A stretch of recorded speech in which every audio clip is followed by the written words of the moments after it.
اعوذ باللہ من الشیطان الرجیم بسم اللہ الرحمن الرحیم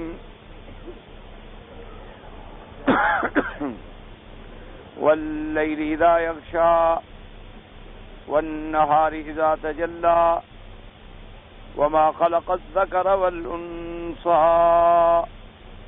ان سعیکم لشتی فاما من اعطى واتقى وصدق بالحسنى فسنيسره لليسرى وأما من بخل واستغنى وكذب بالحسنى فسنيسره للعسرى وما يغني عنه ماله إذا تردى. قال المؤلف والمفسر رحمه الله تعالى أدام النفع بعلومه وعلومكم في الدارين آمين إلى أن قال.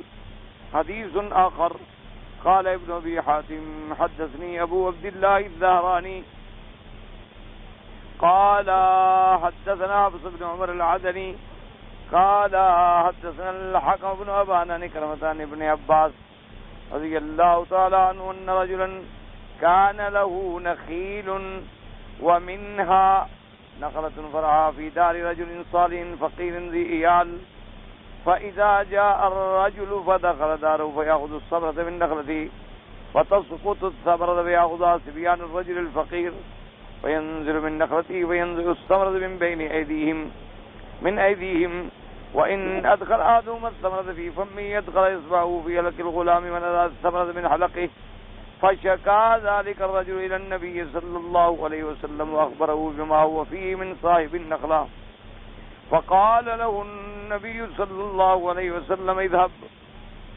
ولقى النبي صلى الله عليه وسلم صاحب النخلة فقال له آتني نخلتك التي فرعها في دار فلان ولك بها نخلة في الجنة فقال له لقد آتيت لكن يعجبني ثمرها وإن لي لنخلا كثيرا ما فيها نخلة أعجب إلي من ثمرها وذهب النبي صلى الله عليه وسلم فتبعه رجل كان يسمع الكلام من رسول الله صلى الله عليه وسلم ومن صاحب النخلة فقال الرجل يا رسول الله إن أنا أخذت النخلة فصارت لي النخلة فأعطيتك إياها أتعطيني ما أعطيته بها نخلة في الجنة قال نعم ثم إن الرجل كصاحب النخلة ولكلاهما نخل فقال له أخبرك أن محمد صلى الله عليه وسلم أعطاني من نخلتي المائز في دار فلان نخلة في الجنة فقلت له قد آتيت ولكن يعجبني ثمرها فسكت عنه الرجل فقال له وراك إذا بيتها قال لا إلا أن أعطي بها شيئا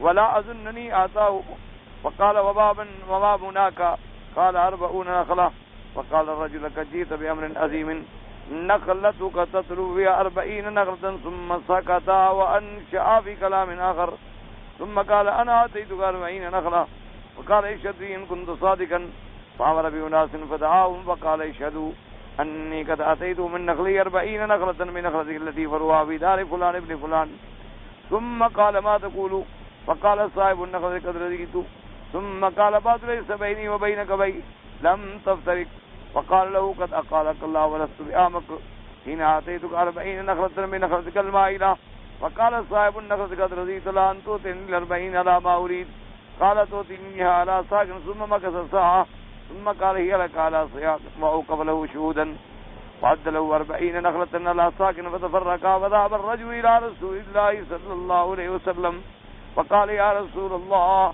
صلى الله عليه وسلم إن النخلة المائدة في دار فلان قد صارت لي فهي لك فذهب رسول الله صلى الله عليه وسلم إلى الرجل صاحب الدار فقال له النخلة لك وليالك قال إكرمت قال ابن عباس فأنزل الله عز وجل والليل إذا يغشى إلى قوله تعالى فأما من أعطى واتقى وصدق بالحسنى فسنيسره لليسرى وأما من بخل واستغنى وكذب بالحسنى فسنيسره للعسرى إلى آخر السورة.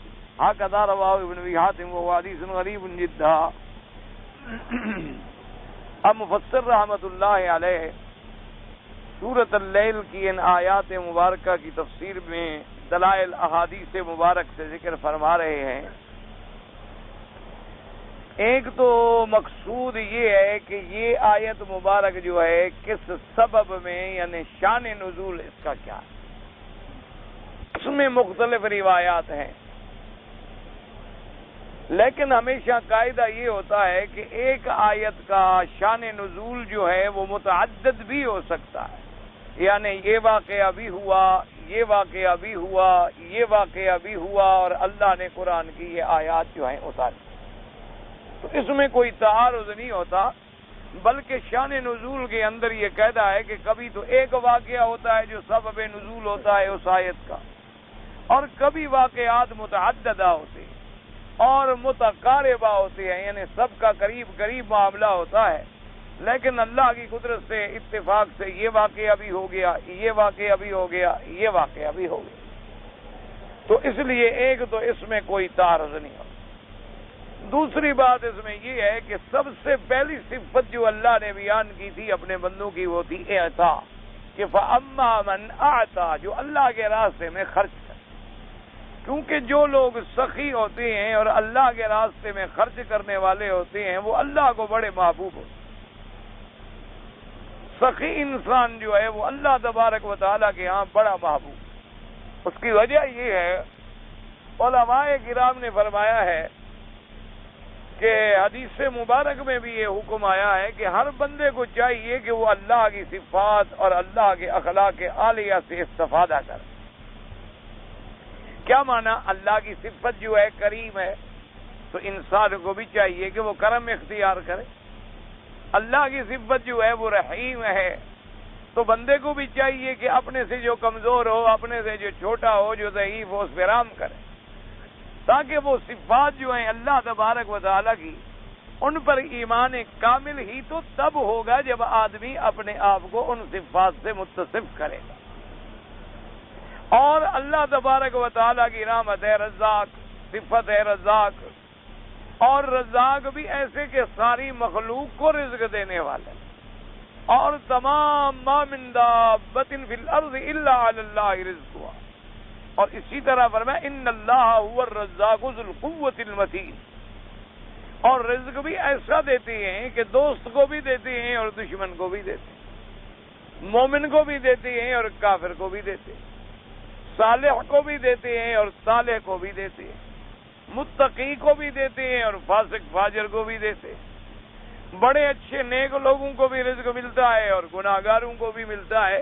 تو بندے کو بھی یہ سبق دیا جاتا ہے کہ اللہ تمہیں اگر توفیق دے تو تم بھی اپنی سخاوت کے اندر کوئی قید نہ کرو گے یہ اپنا ہے یہ پرایا ہے، تم یہ قید نہ کرو یہ واقف ہے یہ ناواقف ہے، تم یہ قید نہ کرو یہ میری برادری کا ہے یہ برادری کا نہیں ہے، بلکہ اللہ کے راستے میں جتنی خرچ کر سکتے ہو اور جتنی اللہ کے راستے میں بہتری کر سکتے ہو وہ کرو۔ یہ علیحدہ بات ہے کہ رشتہ داروں میں اگر کرے گا تو ثواب زیادہ ہوتا چلا جائے گا، ورنہ کوئی پابندی نہیں ہے۔ اس لیے علماء نے فرمایا کہ قرآن پاک نے جہاں فرمایا ہے کہ وَيُطْعِمُونَ الطَّعَامَ عَلَىٰ حُبِّهِ مِسْكِينًا وَيَتِيمًا وَأَسِيرًا، باوجود اپنے طعام کی محبت کے وہ یتیم، قیدی اور مسکین کو کھانا کھلاتی ہیں، تو اس میں یہ قید بھی نہیں ہے کہ یتیم مسلمان ہے یا کافر ہے، مسلمان ہو چاہے کافر ہو۔ اسی طرح قیدی کے بارے میں بھی کوئی قید نہیں آئی کہ قیدی کون، مسلمان قیدی ہو تو کھانا کھلاؤ اور کافر ہو تو نہ کھلاؤ۔ اسی طرح مسکین کے بارے میں بھی یہ قید نہیں آئی۔ تو لہذا اسلام کے اندر سخاوت اور اعطاء اور انفاق کا جو حکم ہے، تو آپ کھانا جو ہے وہ کافر کو بھی دے سکتے ہیں، کھانا جو ہے وہ گناہگار ہے، آپ کہیں جی تو فلاں آدمی تو شرابی ہے، فلاں آدمی تو ایسا ہے، میں اس کو کیوں کھانا کھلاؤں؟ تو یہ بات نہیں ہوتی، بلکہ یہ ہے کہ سب پہ مہربانی کریں اور جتنا زیادہ سے زیادہ اللہ عطا فرمائے اللہ کے راستے میں خرچ کریں۔ اللہ تبارک و تعالیٰ کو، کیونکہ اللہ تبارک و تعالیٰ کی صفت رحمت جو ہے وہ صفت غضب پہ غالب ہے،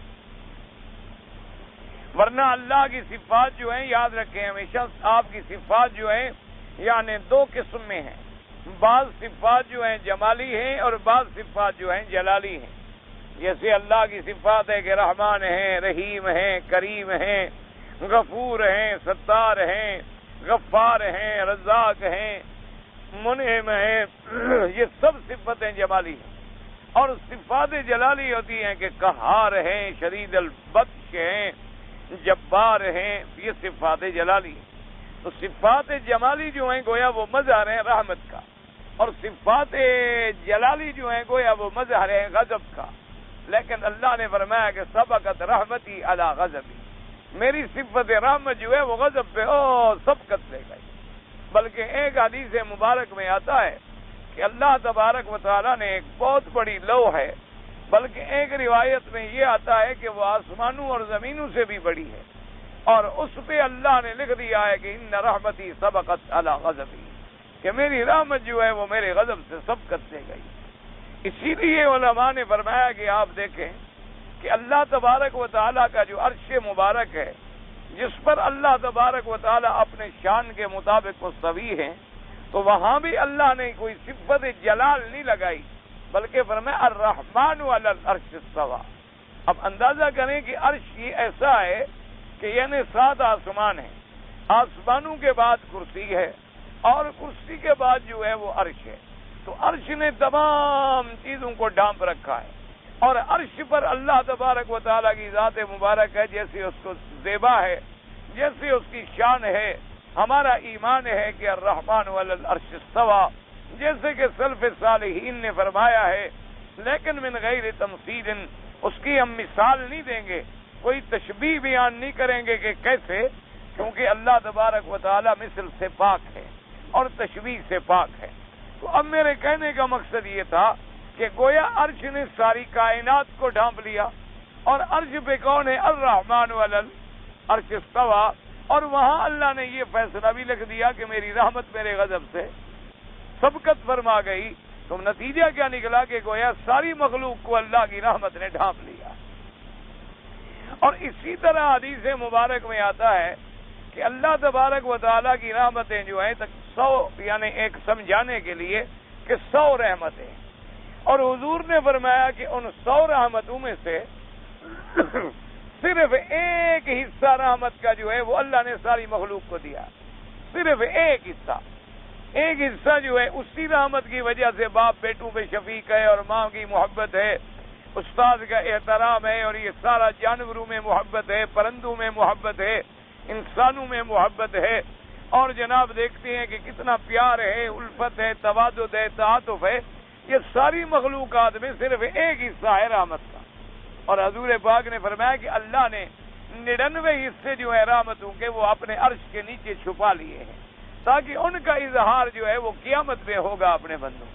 تو جب ایک صفت رحمت پوری مخلوق میں یہ اثر دکھا رہی ہے، تو جب قیامت والے دن 100 رحمتیں ہوں گی، اس وقت پھر یہ ہے کہ اللہ تبارک و تعالیٰ کی رحمت کا اظہار ہوگا، اور اللہ تبارک و تعالیٰ اپنے بندوں پہ رحمت فرمائے۔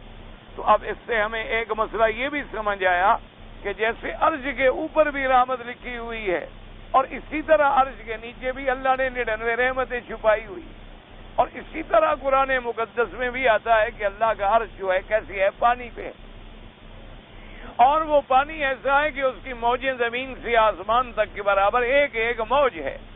اب پانی جو ہے تو گویا وہ بھی تمثیل جو ہے رحمت کی ہے۔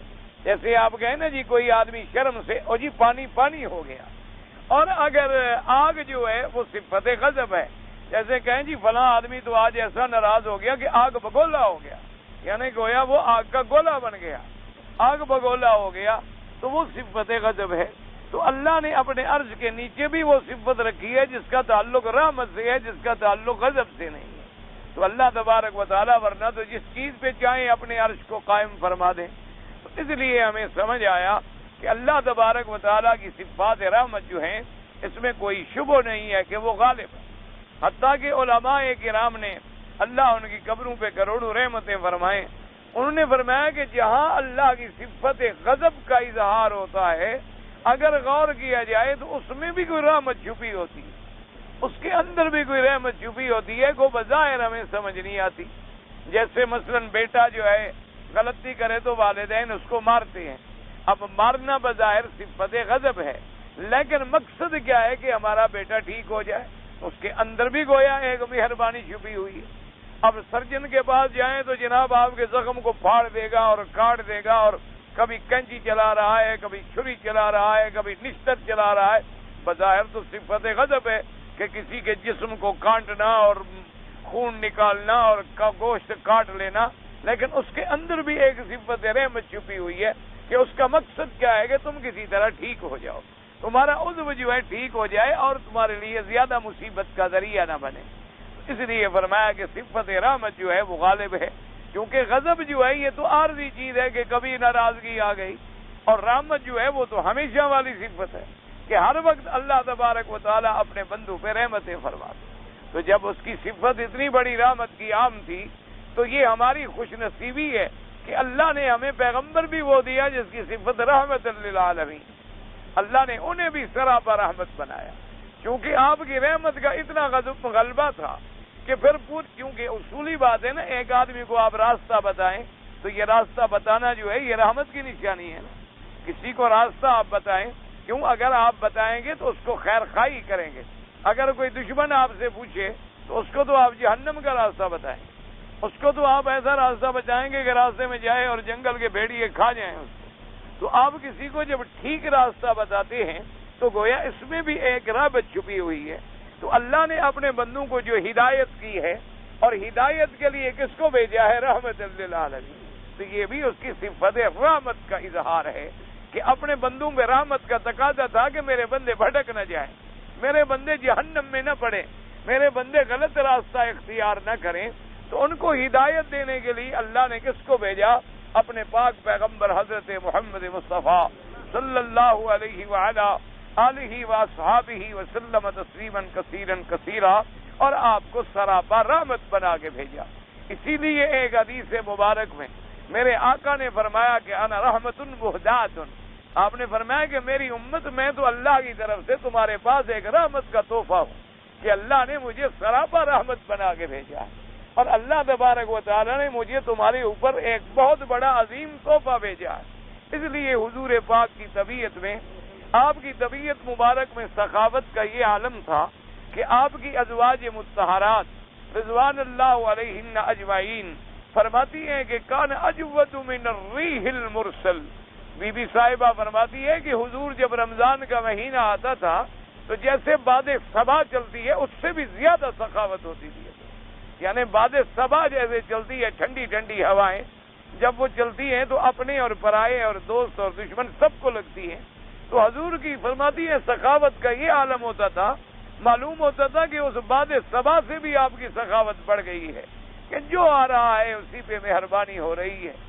اور اسی لیے یہ بات صحابہ نے فرمایا کہ ہم نے تو حضور پاک کی زبان مبارک سے کبھی لا سنا ہی نہیں، صرف کلمہ مبارک میں سنا ہے کہ جب آپ پڑھتے تھے لا الہ الا اللہ محمد الرسول اللہ، ورنہ حضور کوئی آتا سائل، کوئی سوالی آتا فرماتے نعم، کوئی سوالی آتا فرماتے نعم، کوئی سوالی آتا تو فرماتے نعم۔ اس لیے بندوں کو بھی یہ چاہیے، امت محمد مصطفیٰ صلی اللہ علیہ وعلا آلہ واصحابہ وسلم کو بھی یہ چاہیے کہ ان صفتوں سے سبق حاصل کریں کہ سب سے بڑی پیاری صفت کیا ہے؟ وہ اعطا ہے کہ بندوں کو دینا۔ اصل وجہ کیا ہے کہ دینا صفت اللہ کی ہے، تو جب بندہ دینے والا بنتا ہے تو اللہ کیسے راضی نہ ہو؟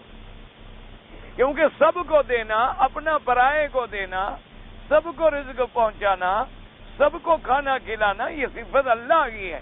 تو بندہ جب ان صفات سے متصف ہوتا ہے تو اللہ تبارک و تعالیٰ پھر اس پہ راضی ہوتا ہے۔ جیسے فرمایا اللہ پاک نے الذین ينفقون باللیل والنہار، جو لوگ رات اور دن میں خرچ کرتے ہیں اللہ کے راستے میں۔ اس لیے فرمایا لن تنالوا البر حتى تنفقوا مما تحبون، تم نیکیوں کی معراج کو نہیں چھوڑ سکتے ہو جب تک کہ اپنی محبوب چیزیں جو ہیں وہ بھی اللہ کے راستے میں تم لٹا نہ دو۔ اسی لیے بعض صحابہ رضوان اللہ علیہم اجمعین جیسے سید ابی ذر رضی اللہ تعالیٰ عنہ اور بھی صحابہ ہیں حضور کے، ان کی تو زندگی کا عمل مبارک ہی یہ تھا، وہ یہ فرماتے تھے کہ رات کو کھانا بچا کے رکھنے کا کیا معنی ہے؟ جو بچ گیا ہے فوراً خیرات کرو۔ دوسرا کپڑا رکھنے کی کیا ضرورت ہے؟ جب ہمارا ایک رومال سے گزارا ہو سکتا ہے تو دوسرا جو ہے وہ فوراً مسکین کو دے دو۔ ہمیں 2 قمیض رکھنے کی کیا ضرورت ہے؟ ایک ہی قمیض کو دھو کے پہن لیں گے، دوسرا فوراً غریب کو دے دو۔ اس لیے اللہ تبارک و تعالیٰ کو یہ صفت اعطا جو ہے بڑی پسند۔ اس لیے کوشش کیا کریں، اللہ آپ کو بھی، اللہ مجھے بھی توفیق عطا فرمائے اپنے راستے میں خرچ کرنے کی۔ اس لیے حضور نے فرمایا الید العلیٰ خیر من الید السفلیٰ، کہ اوپر والا ہاتھ جو ہوتا ہے وہ نیچے والے ہاتھ سے بہتر ہوتا ہے، کہ اللہ تمہیں مانگنے والا نہ بنائے بلکہ دینے والا بنائے، کیونکہ دینے والے کا ہاتھ جو ہے وہ ہمیشہ اوپر ہوگا اور مانگنے والے کا ہاتھ جو ہے وہ ہمیشہ نیچے ہوگا۔ اس لیے ہمیشہ اللہ کے راستے میں جتنا تم سے ہو سکے، اور سب سے بہتر صدقہ ہوتا ہے پانی کا۔ کیا مانا کہ جس علاقے میں پانی نہ ہو وہاں کنویں کھدوانا، نلکے لگوا دینا، کچھ سبیل کا انتظام کر دینا، یا مسجدوں کے قریب ہم نے دیکھا ہے کہ مسجدیں بڑی ماشاءاللہ بہترین ہوتی ہیں، لیکن ساتھ حمامات کا اور وضو کا اور پانی کے پینے کا انتظام نہیں ہوتا۔ کئی دفعہ مجھے سفر میں ایسے حالات پیش آئے کہ نماز کا وقت ہو گیا ہے اور ہم جناب مسجد دیکھ رہے ہیں، ڈھونڈ رہے ہیں، مسجد پہ مسجد آ رہی ہے لیکن کسی جگہ پانی نہیں ہے، وضو کا انتظام ہی نہیں۔ اب ایک مسافر آدمی کہاں جائے؟ اس کو یہ بھی پتہ نہیں ہوتا کہ بستی کہاں ہے اور پانی کہاں سے ملے گا، اور یہ دل نہیں کرتا کہ اتنا بڑا علاقہ جو پانی کا علاقہ ہے اور دریاؤں کا علاقہ ہے، اور جہاں ماشاءاللہ نہریں بہتی ہیں، اور ہر وقت آدمی سفر میں پابندی کے ساتھ وضو ہی نہیں رکھ سکتا کہ بھئی آدمی متواتر اب 24 گھنٹے وضو میں رہے۔ یہ تو بڑا مشکل ہے، انسان نے سو جانا ہے، کھانا کھانا ہے اور ضروریات ہیں۔ تو میں ایک دو کی بات نہیں کر رہا بلکہ متعدد مساجد، میں نے KLP روڈ پہ بڑا سفر کرنا ہوتا ہے اللہ کے دین کے لیے، الحمدللہ اللہ منظور فرما لے اور اللہ اخلاص اور اپنی رضا نصیب فرما دے۔ تو کئی دفعہ میرے ساتھ ایسا ہوا، یعنی کئی دفعہ تو ایسا بھی خطرہ ہو گیا کہ اللہ نہ کرے کہ نماز کا وقت نکل جائے۔ تو ہم نے کہا اب مسجد بھی ہے، اللہ کے بندے کمال کے لوگ ہیں کہ مسجد بنا دی ہے اور پانی نہیں، پھر ہم مسجد کے ساتھ کھڑے ہیں اور بلا وجہ تیمم کر کے نماز پڑھیں اور کیا کریں؟ پھر ہم کوشش کرتے ہیں، دیکھتے ہیں کہ اچھا بھی کسی ایسی جگہ رک جاؤ جہاں ندی ہو، کوئی نہر ہو، کوئی پانی کا، تاکہ وضو کر لو اور پھر نماز کسی اللہ مسجد میں نصیب کر دے، تاکہ مسجد کی جو فضیلت ہے، جو جماعت کی فضیلت ہے، وہ اکیلے میں تو نہیں ملتی۔ چاہے اکیلے میں بھی ہم الحمدللہ جماعت کر لیں گے لیکن وہ مسجد والی فضیلت کہاں ملے؟ مسجدیں تو اللہ کا گھر ہے، ان المساجد للہ فلا تدعوا مع اللہ احدا۔ تو ایسے کام کے کوشش کیا کریں کہ آپ کو مسجد بنانے کی توفیق نہیں، ایک نلکا تو لگا سکتے ہیں، ایک نلکا لگانے میں کیا ہے، 200 ریال بھی خرچ کرو تو ایک نلکا لگ جاتا ہے وہاں۔ آج کل تو اور بھی کوئی چیزیں آ گئی ہیں، کوئی پمپ آ گئے ہیں، کوئی ایسی چیزیں آ گئی ہیں، ماشاءاللہ بڑا پانی کا اعلیٰ سے اعلیٰ انتظام ہو سکتا ہے۔ اسی طرح مساجد ہیں، مدارس ہیں اور صدقات جاریہ ہیں، جتنی اللہ توفیق عطا فرمائے اتنی آدمی کو چاہیے کہ وہ اللہ کے راستے میں خرچ کرے۔ اور تھوڑی سی اصل میں یہ توجہ کی بات ہے، اللہ جن کو نصیب کر دے ان کے لیے تو مشکل کوئی نہیں، اور جن کو محروم فرما دے وہ کر ہی نہیں سکتے، ورنہ یہ کوئی ایسے مشکل مسئلے نہیں ہوتے۔ اب دیکھیں نا جی، ہمارے یہاں پر زیادہ سے زیادہ ایک بچے کا 300 روپیہ مہینہ خرچ ہوتا ہے، طلبہ میں 300 روپے اس کے خرچ ہوتی ہیں روٹی پر، یعنی ایک طالب العلم کے مہینے میں 300، اب سال میں کتنی ہو جائیں گے؟ 3600 روپے، یعنی 3600 روپے۔ تو اگر آدمی کوشش کرے تو 500 ریال بھی نہیں بنتے۔ 500 ریال میں اگر ایک طالب العلم سارا سال تیری روٹی کھاتا رہے اور اللہ کا قرآن پڑھتا رہے، تو اس سے بڑی اور کیا سعادت ہو سکتی؟ یعنی ایک تھوڑی توجہ کرنے کی ضرورت ہے۔ اللہ تبارک و تعالی آپ کو اور ہمیں سب کو توفیق۔ تو اب اسی طرح پہلی حدیث مبارک بھی آئی، تو یہ حدیث بھی اسی بارے میں ہے کہ ایک صحابی تھے، ان کے گھر کے اندر دوسرے آدمی کی کھجور جو تھی وہ یوں ٹیڑھی تھی، یعنی کھجوریں اس کے گھر میں تھی، درمیان میں دیوار تھی، اور وہ کھجور جو تھی یوں ٹیڑھی تھی، اور اس کا ثمر جو ہے لازمی بات ہے کہ اس کے گھر میں گرتا تھا۔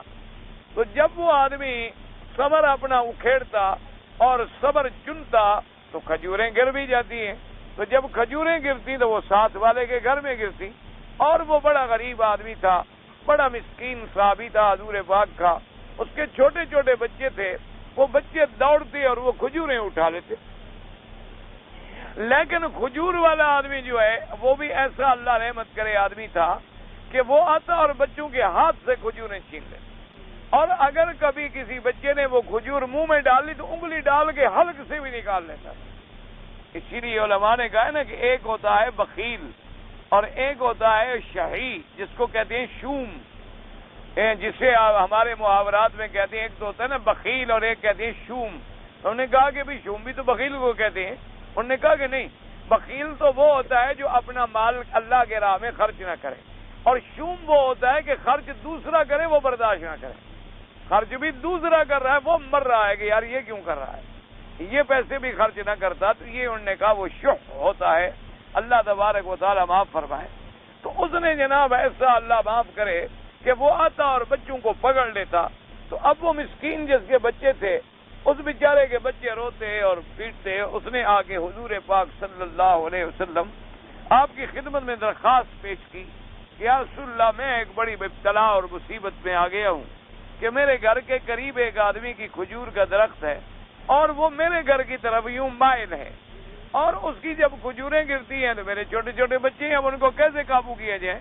وہ بھاگ کے اٹھا لیتے ہیں، لیکن وہ کھجور والا آتا ہے تو ان کے ہاتھ سے بھی چھینتا ہے، اور ان کے اگر منہ میں ڈال لیں تو انگلی ڈال کے وہ بھی نکال لیتا. حضور صلی اللہ علیہ وآلہ آلہ وصحابہ وسلم تسلیما کثیرا کثیرا.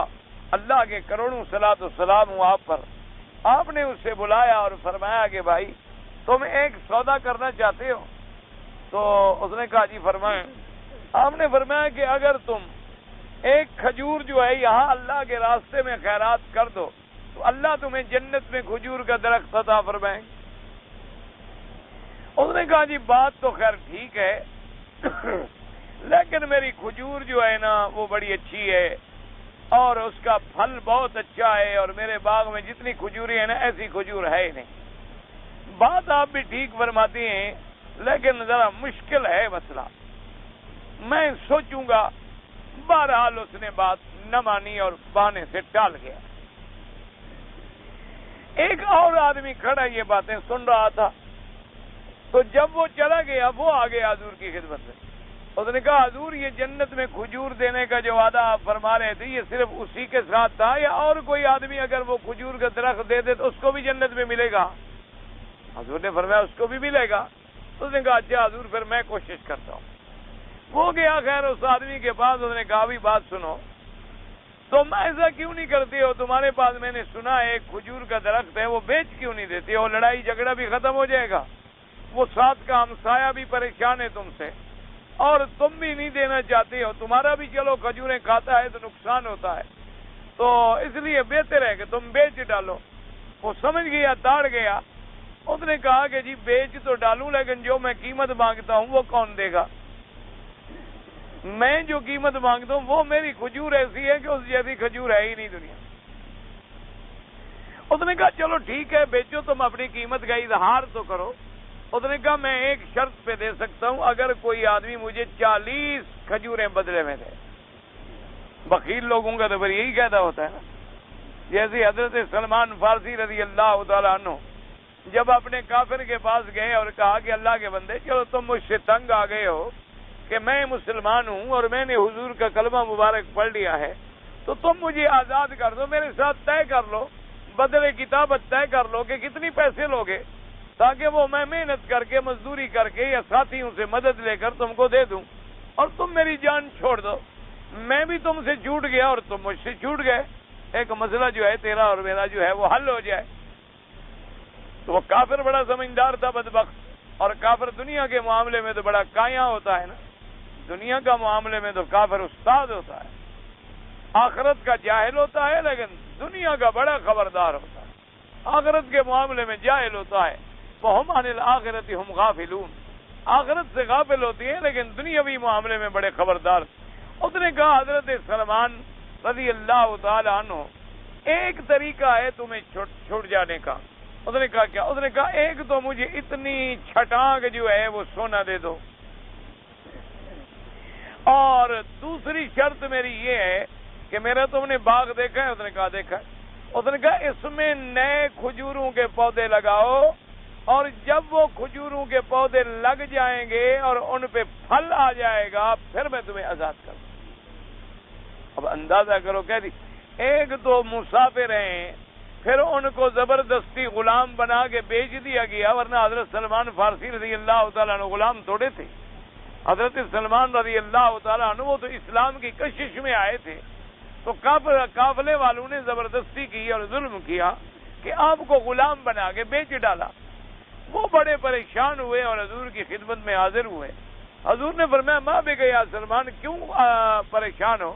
اس نے کہا حضور میرا جو مالک ہے نا میری آزادی پہ راضی تو ہو گیا ہے، لیکن شرط ایسی لگا دی ہے کہ نہ شرط پوری ہوگی نہ مجھے آزادی ملے گی۔ آپ نے فرمایا کیا شرط؟ نے کہا جی مانگتا ہے 5 چھٹانک ایک اوقیہ سونا مانگتا ہے، میرے پاس ایک دھیلا نہیں اور 1 چھٹانک سونا میں کہاں سے لے آؤں؟ اور پھر چلو سونا بھی مجھے اللہ قادر ہیں دے دیں، لیکن کہتا ہے باغ لگاؤ، باغ جب پھل آئے گا، یہ نہیں کہ چلو بھی باغ لگا دیا جان چھوڑے، کہتا نہیں باغ لگا دو، کھجوریں پھل لے آئیں، جب پھل اترے گا پھر تمہیں آزاد کروں گا۔ حضور مسکرائے، حضور نے فرمایا سلمان کیوں غم کرتے ہو، وہ بڑا قادر ہے، وہ بڑا کریم ہے، سارے اسباب اللہ پیدا فرما گئے۔ حضور نے سارے صحابہ کو بلا لیا، آپ نے فرمایا ابھی دیکھو بات سنو، حضرت سلمان جو ہے مجھے بڑا پیارا ہے۔ حضرت سلمان کو حضور نے فرمایا منا من اہل البیت، سلمان جو گویا میرے گھر کا ایک فرد ہے، حضور نے ان کو اپنے گھر کا ایک فرد بنا لیا تھا۔ رضی اللہ تعالی عنہ وارضاہ، اللہ کی کروڑوں رحمتیں ہوں آپ پر۔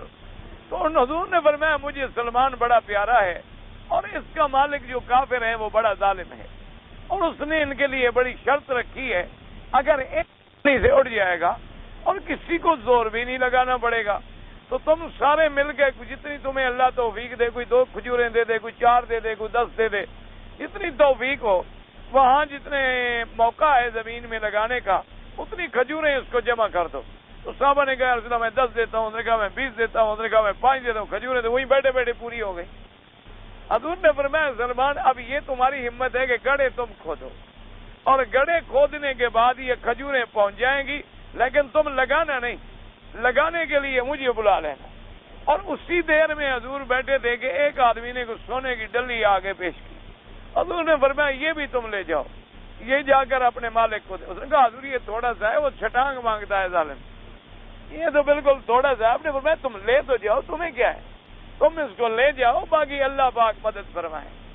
حضرت سلمان فرماتے ہیں کہ میں لے آیا اور وہ چھوٹی سی ڈلی دیکھنے لگا، کہنے کا ہے تو تھوڑا، میں نے کہا تھوڑا ہو یا زیادہ وزن کرو، تم جتنا وزن ہے وہ تو قبول کرو نا، باقی تمہارا ہم پورا کریں گے جتنی کم ہوگا۔ آپ فرماتے ہیں جب اس نے وزن کیا تو ٹھیک 1 چھٹانک ہو گیا، تو وہ چھوٹی سی ڈلی جو تھی اس کا وزن ہی 1 چھٹانک بن گیا۔ اس نے کہا یار یہ تو میرا وزن پورا ہو گیا ہے، لیکن اب بھی تمہیں چھوڑتا تو نہیں ہوں، باغ تو لگاؤ۔ میں نے کہا کہ ٹھیک ہے باغ بھی لگ جائے گا۔ 2-3 دن میں گڈھے تیار ہو گئے، حضور کو اطلاع دی، ایک گڑھے میں حضور خود اترے اور اپنے ہاتھ سے کھجوریں رکھی۔ اس سے بڑی کوئی رحمت کی دلیل ہو سکتی؟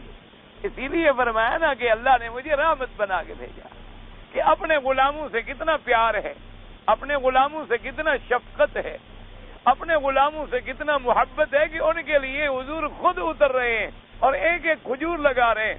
حضرت سلمان فرماتے ہیں اللہ نے ایسی برکت دی کہ وہ تو اسی چند مہینوں میں پھل آ گیا، تو اسی سال پھل آ گیا۔ تو میں گیا کافر کے پاس گیا، وہ باغ دیکھ لو پھل لگ گیا ہے کہ نہیں لگ گیا؟ انہوں نے کہا کہ پھل تو لگ گیا۔ میں نے کہا سونا تمہیں مل گیا؟ انہوں نے کہا مل گیا۔ انہوں نے کہا اچھا تم آزاد۔ اب شرط پوری ہو گئی۔ تو جو ظالم اور بخیل لوگ ہوتے ہیں نا پھر وہ ایسی شرطیں لگاتے ہیں۔ اس نے بھی سمجھ لیا کہ مجھے 1 کھجور کی 40 کون دیتا ہے؟ کون آدمی ایسا ہو سکتا ہے کم عقل کہ مجھے 1 کھجور کے بدلے میں 40 دے دے؟ تو اس نے کہا کہ جی میں مانگتا ہوں 40 کھجوریں۔ اس نے کہا یار 40 تو بہت زیادہ ہیں۔ اصل میں وہ پکا کرنا چاہتے تھے نا کہ کہیں یہ اس سے بھی نہ پھر جائے، کہیں پھر یہ 40 کا 80 کہہ دے تو مجھے تو دینی ہے، کیونکہ وہ تو دل میں سوچ کے بیٹھے ہوئے تھے نا کہ میں نے تو یہ سودا جنت کا کرنا ہے۔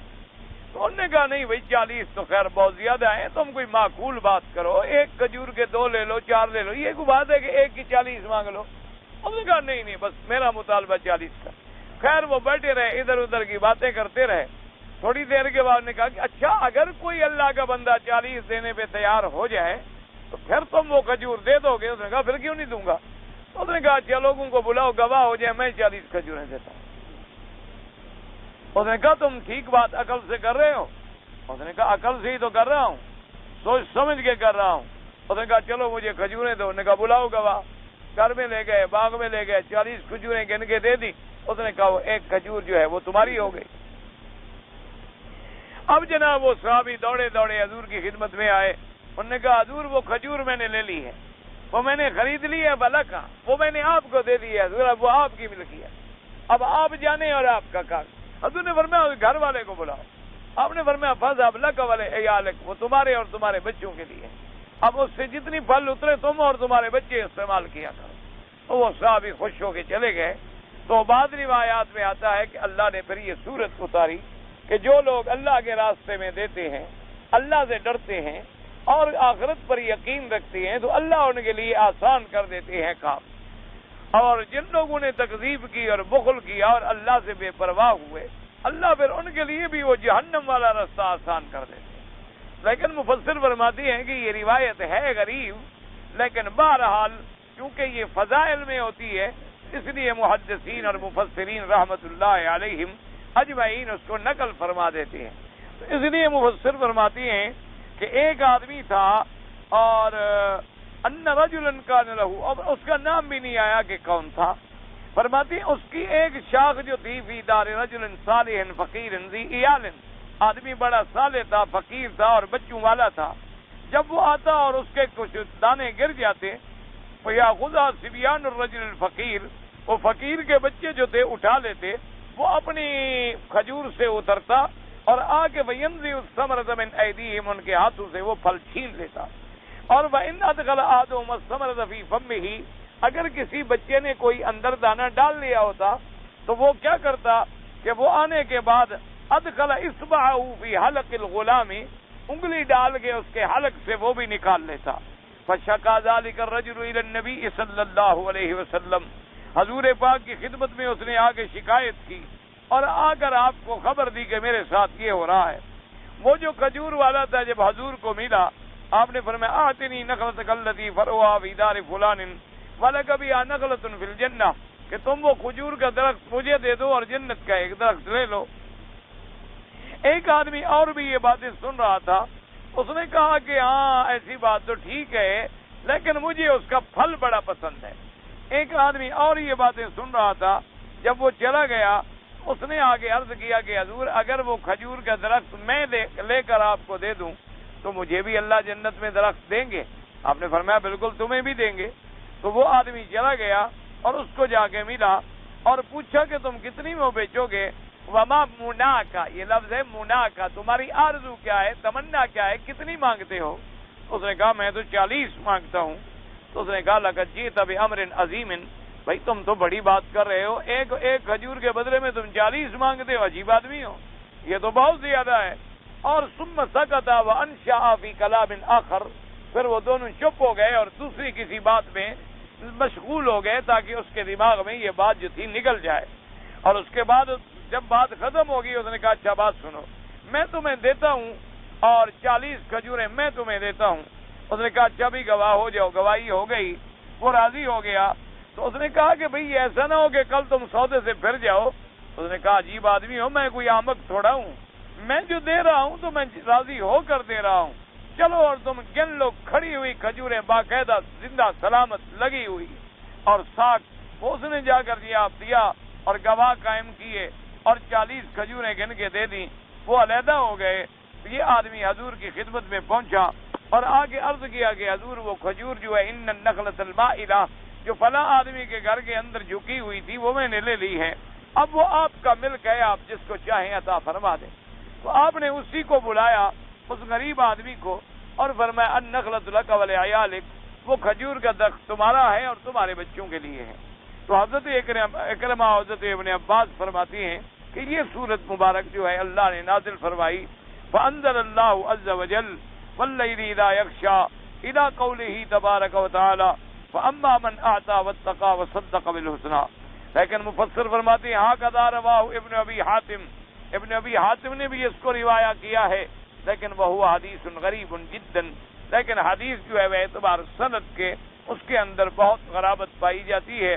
تو بہرحال قاعدہ یہ ہوتا ہے کہ جب عقیدے کی بات ہو تو اس میں قرآن پاک کی آیت یا حدیث مبارک جو صحیح مرفوع اور متصل اور متواتر مشہور اور قطعی ثبوت اور قطعی دلالہ، وہاں پھر عقیدہ ثابت ہوتا ہے۔ لیکن فضیلت کی باتیں ہوں بھی، طواف کا کتنا ثواب ہے، عمرے کا کتنا ثواب ہے، درود شریف پڑھنے کا کتنا ثواب ہے، قرآن شریف کی تلاوت کا کتنا ثواب ہے، اس میں اگر کوئی حدیث ضعیف بھی ہو تو محدثین لے لیتے ہیں۔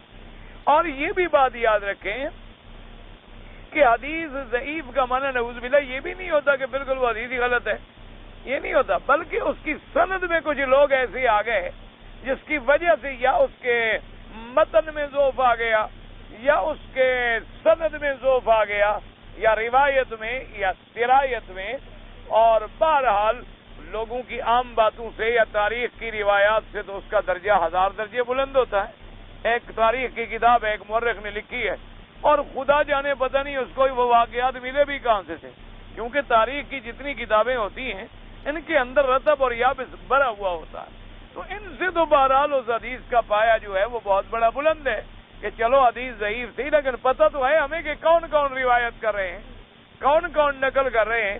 اور کبھی ایسا ہوتا ہے ایک آدمی بڑا ٹھیک ہوتا ہے، آخری عمر میں اس بیچارے کا حافظہ جو ہے وہ خراب ہو جاتا ہے، اور کبھی کبھی ایک آدمی ایسا ہوتا ہے کہ نام دو ہوتے ہیں اور مغالطہ لگ جاتا ہے، اور پھر کبھی یہ بھی ہوتا ہے کہ ایک سند کے اعتبار سے حدیث ضعیف ہے لیکن اس کے طرق ہیں، یعنی اور اسناد بھی اس کی پائی جاتی ہیں، اور کبھی یہ بھی ہوتا ہے کہ ایک حدیث سند اس کی ضعیف ہے لیکن اس کے شواہد جو ہیں وہ سیاق کے اندر ملتے ہیں۔ تو بہرحال اس لیے محدثین کرام رحمت اللہ علیہم اجمعین، اللہ ان پہ اپنی کروڑوں رحمت نازل فرمائے، وہ ضعیف حدیثوں کو فضائل اعمال میں ذرا رعایت کرتے ہیں۔ قال ابن جریر وذکر ان هذه الآیۃ نزلت فی ابی بکر الصدیق رضی اللہ تعالی عنہ۔ حضرت ابن جریر رحمت اللہ علیہ نے یہ لکھا ہے کہ یہ آیت مبارک جو ہے دراصل نازل ہوئی ہے سیدنا ابی بکر میں رضی اللہ تعالی عنہ، کہ حضرت سیدنا صدیق رضی اللہ تعالی عنہ، کیونکہ آپ کی سخاوت بھی تو مشہور تھی کہ آپ نے اپنا سارا مال جائیداد سب کچھ حضور پہ لٹا دیا، جیسے کہ صحیح روایات میں موجود ہے کہ بی بی اسماء اور بی بی عائشہ یہ دونوں بہنیں ہیں رضی اللہ عنہ، جب حضور کے ساتھ سیدنا ابی بکر ہجرت کے لیے تشریف لے گئے تو ان کے والد نے، یعنی حضرت ابی بکر کے والد نے، ابی قحافہ نے پوچھا کہ بھئی ابی بکر تو چلا گیا، حضور کے ساتھ مدینہ منورہ چلا گیا، اور تم بچیوں کو چھوڑ گیا اور ہمیں چھوڑ گیا اور گھر والوں کو چھوڑ گیا، تو کوئی پیسہ ویسا بھی گھر میں چھوڑ گیا ہے کہ نہیں چھوڑ گیا، کہ ہم جو اگر گزر بسر کریں گے تو کیسے ہوگی؟ تو اب بیویاں کہتی ہیں کہ سیدنا ابی بکر نے تو گھر میں کچھ نہیں چھوڑا تھا، کوئی چیز نہیں تھی، ہم نے پھر یہ کیا کہ کچھ پتھر اٹھا کے ایک صندوق میں رکھ دیے اور اس کے اوپر کچھ کپڑے شپڑے بھی رکھ دیے، کیونکہ دادا نابینا ہو چکے تھے آخری عمر میں، اور ان کو لا کر صندوق پر ایسے اوپر سے ہاتھ رکھوا کے ہلا دیا کہ ابا جان فکر نہ کرو یہ بھر کے چھوڑ گئے ہیں۔ تو دادے کا اچھا الحمدللہ ماشاءاللہ لقد ترک خیرن کثیرن، ماشاءاللہ ابو بکر بہت چھوڑ گیا اب کوئی فکر نہیں ہے، تم سوال تو نہیں کرو گے نا لوگوں سے، تو کوئی بات نہیں ہے۔ تو سیدنا ابی بکر نے بھی تو اپنا سارا جان مال حتیٰ کہ اولاد تک جو تھی وہ قربان کر دی حضرت محمد مصطفیٰ صلی اللہ علیہ وعلا آلہ وصحبہ وسلم تسلیما کثیرا کثیرا۔ اس لیے حضرت عمر فرماتے تھے کہ مجھے ساری زندگی یہ حسرت رہی کہ میں کبھی حضرت ابو بکر سے خیرات میں بڑھ جاؤں۔ ایک دفعہ حضور نے چندہ مانگا تو میرے گھر میں بڑا مال تھا، میں آدھا کر کے آدھا گھر چھوڑا، آدھا حضور کے دربار میں لے آیا۔ آج میں خوش تھا کہ نمبر لے جاؤں گا۔ حضور نے پوچھا کہ تم کیا لائے ہو عمر؟ تو میں نے کہا حضور جتنی مال تھا بالکل تقسیم کر دیا، آدھا حضور گھر میں رکھا ہے اور آدھا آپ کے پاس آیا۔ حضور بڑے خوش ہوئے، جنت کی بشارت دی۔ آپ نے فرمایا ابو بکر تم کیا لائے ہو؟ انہوں نے کہا حضور جو کچھ گھر میں تھا سب لے آیا ہوں، گھر میں کچھ بھی نہیں، گھر کے اندر جو تھا میں سب اٹھا کے حضور کے دربار میں لے آیا۔ حضرت عمر کہتے ہیں میں نے کہا ابو بکر تم نے ہمیں کبھی بھی موقع نہ دیا کہ کسی کار خیر میں ہم تم سے بادی لے جائیں، ہم تم سے بادی نہ لے سکے، نہ سبقت بالاسلام میں بادی لے سکے اور نہ سبقت الخیرات میں بادی لے سکے رضی اللہ تعالی عنہم اجمعین۔ اللہ تبارک و تعالیٰ کی کروڑوں رحمتیں ہوں ان پر. فرماتے ہیں حدثنا ہارون بن عبد ادریس الاسم قال حدثنا عبد الرحمن بن محمد المحاربی قال حدثنا محمد بن اسحاق محمد بن عبد الله بن محمد بن عبد الرحمن بن ابي بكر الصديق رضي الله تعالى عنه ان عامر بن عبد الله بن الزبير قال كان ابو بكر رضي الله تعالى عنه يطلق الاسلام مكة فكان يطلق اجائز ونساء اذا اسلمنا وقال له ابو اي بني على تاتق ناسا ضعفاء فلو انك تاتق رجالا جلدا يقومون معك ويمنعونك ويدفعون عنك فقال اي ابد انما اريد اظنه قال ما عند الله قال فحدثني بعض اهل بيتي ان هذه الايه انزلت فيه.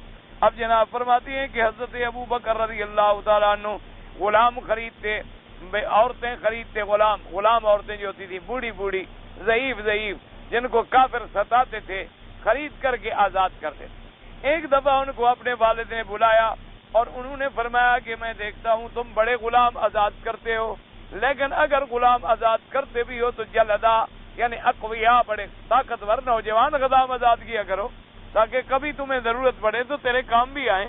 یہ جو تم بوڑھے اور بوڑھی عورتیں اور ضعیف لوگ خریدتے ہو اور آزاد کر دیتے ہو، پیسہ بھی خرچ کر رہے ہو اور بوڑھے لوگ کیا فائدہ دیں گے تمہیں. تو حضرت صدیق نے عرض کیا کہ آپ بتا ما اريد عند اللہ، فرمایا کہ ابا جان مجھے اپنا فائدہ نہیں چاہیے، میں تو وہ چاہتا ہوں جو میرے اللہ کے پاس ہے. مجھے اللہ کی رضا چاہیے، مجھے جنت چاہیے، مجھے ایسی چیزوں کی کوئی ضرورت نہیں ہے کہ کل کو یہ میرے کام آ سکے. اسی لیے بعض علماء نے بڑا عجیب نقطہ لکھا ہے. اب دیکھو نا جی، سورۃ واللیل کے بعد انشاءاللہ اگر زندگی رہی اور اللہ نے نصیب کیا تو آگے سورت کون سی آئے گی؟ سورۃ والضحیٰ. اچھا، اور سورۃ والضحیٰ جو ہے وہ اس میں تو کوئی شبہ ہی نہیں ہے نا کہ وہ سیرت محمد مصطفیٰ میں حضور صلی اللہ علیہ وسلم کی شان میں اتری ہے. اور بعض علماء نے فرمایا کہ دیکھو اللہ کی شان دیکھو، جن کو اللہ نے قرآن میں بھی ملا دیا. پہلی سورت ابو بکر کے حق میں ہے اور دوسری سورت حضرت محمد مصطفیٰ کے حق، یعنی اللہ نے قرآن میں بھی ملا دیا ہے حضرت ابو بکر کو حضور کے ساتھ. تو جب اللہ قرآن میں بھی ملا دے تو کوئی جدا کر سکتا ہے؟ کوئی ان کو علیحدہ کر سکتا ہے؟ اللہ نے زندگی میں بھی ملا دیا، سفر میں بھی ملا دیا، حضر میں بھی ملا دیا، قبر مبارک میں بھی ملا دیا، قرآن میں بھی ملا دیا، اور قیامت میں پھر حشر میں بھی ملا دیا. تو یہ لوگ تو بدبخت ہیں بیچارے جو سیدنا ابی بکر کے مقام کو نہیں سمجھ سکے. ان کے لیے دعا کریں کہ اللہ ان کو ہدایت، اللہ ان کو نیک وقت بنائے، اللہ ان کی آنکھیں کھول دے اور وہ اس مقام کو سمجھیں کہ جس کو اللہ نے یوں جوڑا ہو، جس کو اللہ نے ایسا قرب عطا فرمایا ہو، جن کو اللہ نے ایسا تعلق عطا فرمایا ہو. یعنی آپ اندازہ فرمائیں کہ جو مقام اللہ نے سیدنا صدیق کو دیا ہے، اب جب حضور جنت کے سب سے اعلیٰ درجے میں ہوں گے تو بی بی عائشہ کہاں ہوگی؟ حضور کے گھر میں ہوگی نہیں ہوگی؟ تو ابا اپنی بیٹی کے گھر میں جائے گا کہ نہیں جائے گا؟ تو جیسے مدینے میں حضور کے گھر سے کہ حضرت صدیق کو کوئی نہ روک سکا، جنت میں کوئی روک سکتا ہے؟ تو ہم جو بلا وجہ دشمنی کر کے اپنے ایمان خراب کریں، اس لیے اللہ تبارک و تعالیٰ سے دعا کریں کہ اللہ تبارک و تعالیٰ ان لوگوں کو سمجھ دے.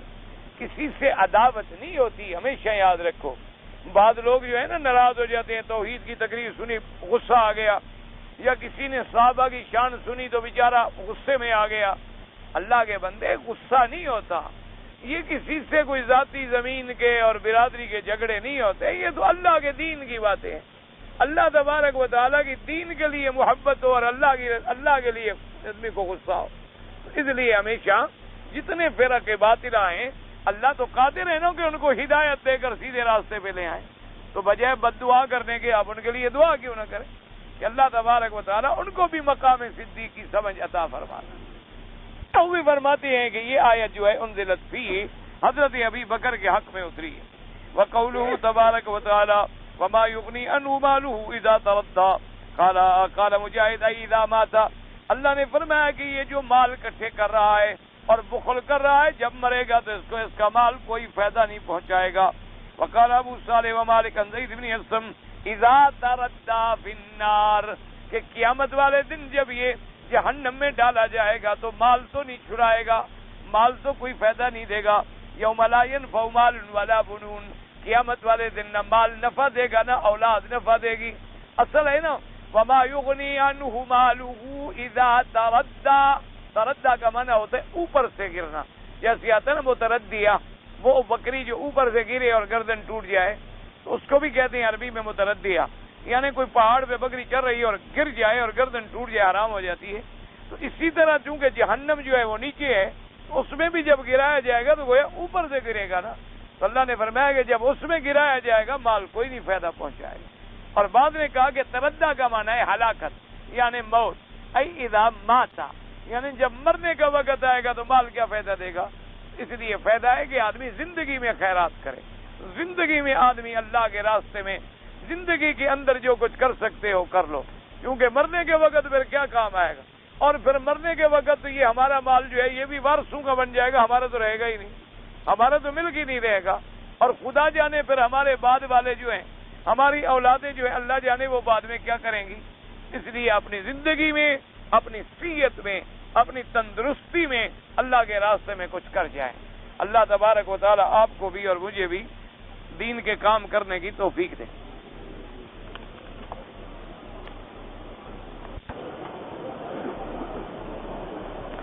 مرد اور عورت نے مدینہ شریف سے احرام باندھا، ٹھیک ہے، سمجھ آ گئی بات.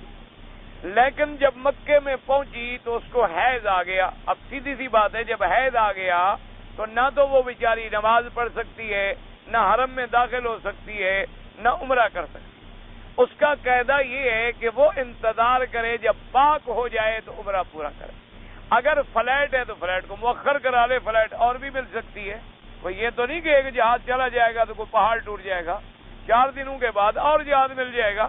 جب پاک ہو جائے، اگر وہ ایسے چلی گئی اور اس نے عمرہ پورا نہ کیا اور احرام بھی توڑ دیا تو اس کے ذمے ہے کہ پھر اپنے ملک سے آ کر بھی عمرہ قضا کرے اور ایک بکری بطور دم ادا کرے. میں نے تو کل بھی بتا دیا تھا، آپ نے فرمایا آپ نے پڑھا نہیں. اگر آپ نے نہ سمجھا میرے بھائی تو میرا کیا قصور ہے. یعنی عمرہ پورا کرے. اگر عمرہ پورا کرنے کے بجائے وہ چلی گئی تو پھر اس پر اتنی بڑی ذمہ داری عائد ہوگی. بعض علماء نے اتنی گنجائش لکھی ہے کہ وہ پینٹ شرٹ باندھ کے ناپاکی میں بھی کر لے اور ایک بکری دے دے کہ اس نے بغیر پاک ہونے کے عمل کیا ہے. لیکن بہتر وہی ہے انتظار کر لو، 4-5 دن میں کوئی پہاڑ نہیں ٹوٹ پڑتا. آپ رہ جائیں اور سیٹ جو ہے انشاءاللہ آپ کو دوبارہ مل جائے گی. جب عورت پاک ہو جائے غسل کر لے، غسل کرنے کے بعد وہی احرام ہے. یہ نہ سمجھا کرو کہ رومال کھول دیا تو احرام کھول دیا. رومال عورت کے لیے کوئی احرام شہرام نہیں ہوتا. وہ گویا احرام میں ہے. پاک ہونے کے بعد طواف کرے، صفا مروہ دوڑے، بال کٹائے، فارغ ہو گئی، پھر اپنے گھر چلی جائے.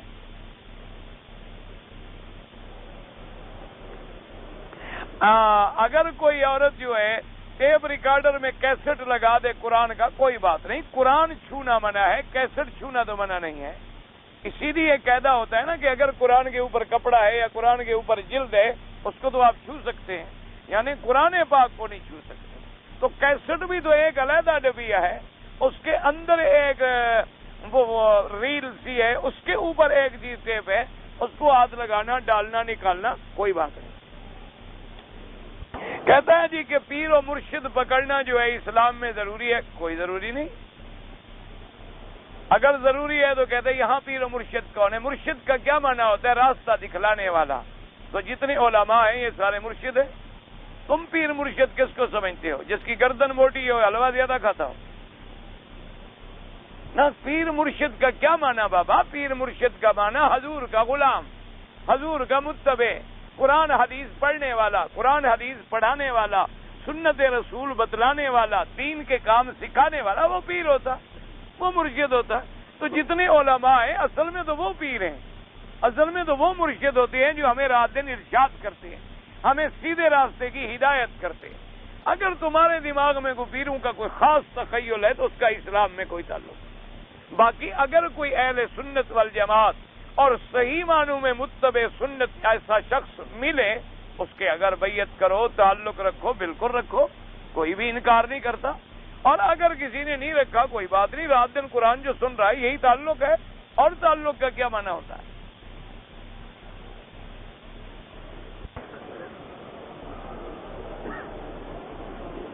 اللہ تعالیٰ کے حکم سے حضرت ابراہیم علیہ السلام نے کعبہ تعمیر کیا تھا، تو پہلا طواف بھی آپ نے کیا نہیں؟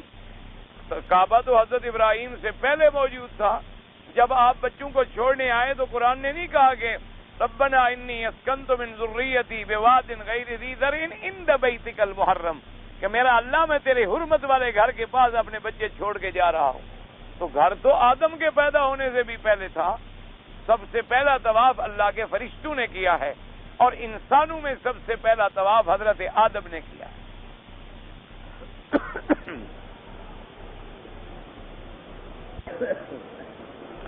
بعض حضرات کہتے ہیں کہ میں مدینہ شریف جا رہا ہوں، مدینہ منورہ یا حضور کی زیارت کے لیے، تو بعض علماء کہتے ہیں کہ تم کہا کرو کہ میں مسجد نبوی کی زیارت کی۔ ایک علمی بات ہے، مسجد نبوی کو فضیلت کیوں ملی ہے؟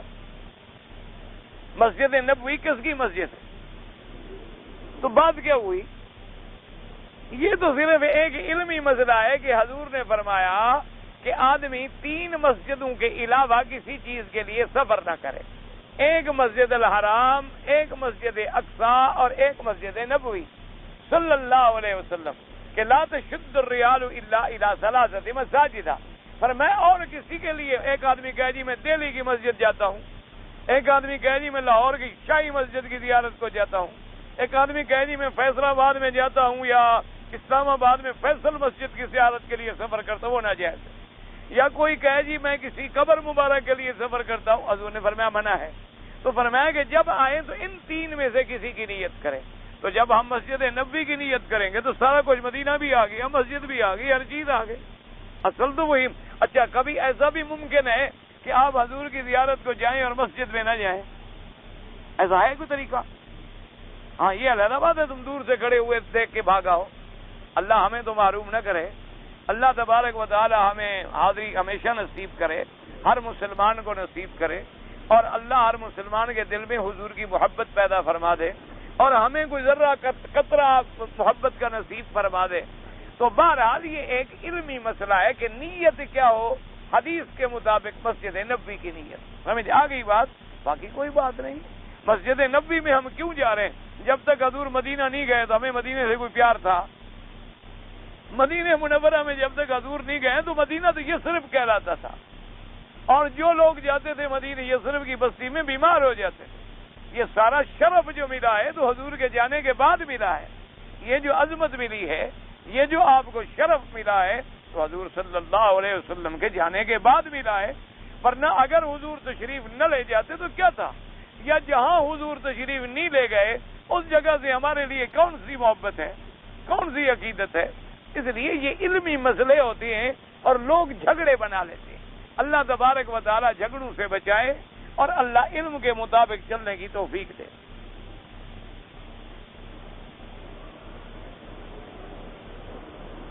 کہتا ہے جی کہ ہم نے موسم الحج کے اندر دیکھا ہے کہ بعض مکے میں مستقر رہنے والے آدمی مینا نہیں جاتے، سیدھا 9 کو عرفات چلے جاتے ہیں، اور عرفات سے مزدلفہ آ جاتے ہیں اور پھر کنکریاں مار کے گھر آ جاتے ہیں۔ حج تو ہو جاتا ہے، حج تو ہو گیا، کیونکہ حج تو عرفات کی حاضری کا نام ہے نا۔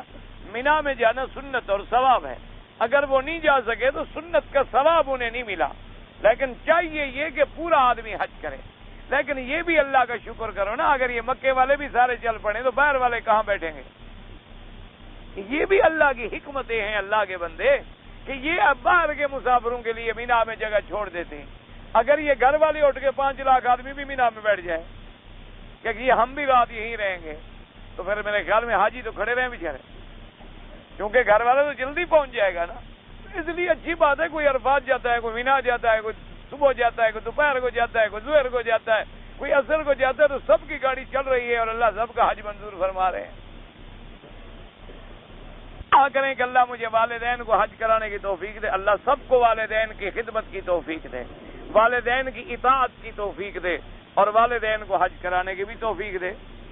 صلاۃ تسبیح کی حدیث جو ہے ضعیف ہے، کسی صحیح حدیث میں ہمیں نہیں ملا کہ حضور پاک نے بھی پڑھا ہو۔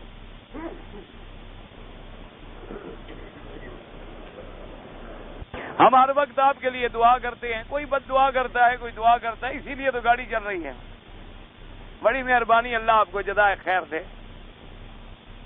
بھئی جب پرچی کا جواب ہو جائے نہ پھاڑے بیچارہ تو کیا کرے، اب رکھتا جائے تو کہاں رکھے۔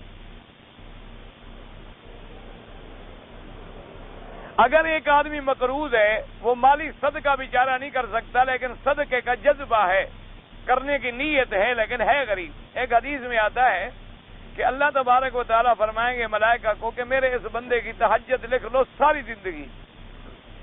فرشتہ عرض کرے گا اللہ میاں اس نے تو ایک رات بھی نہیں پڑھی، اور آپ فرماتے ہیں کہ ساری زندگی کی تہجد لکھ دیں۔ فرمایا نیت روز کرتا تھا، غریب اٹھ نہیں سکا، نیت کرتا تھا بس لکھ تو میں نے اس کو دے دیا۔ تو تم صدقہ کر نہیں سکتے، جذبہ تو ہے نا، اس کا بھی اللہ تمہیں خیرات صدقہ دیں گے۔ اور اگر نہیں کر سکتے، پانی پلا دیا، السلام علیکم کر لی، کسی اندھے کو راستہ گزار دیا، کسی مسکین معذور کا ہاتھ پکڑا اور سڑک پہ پہنچا دیا، یہ بھی خیرات ہے۔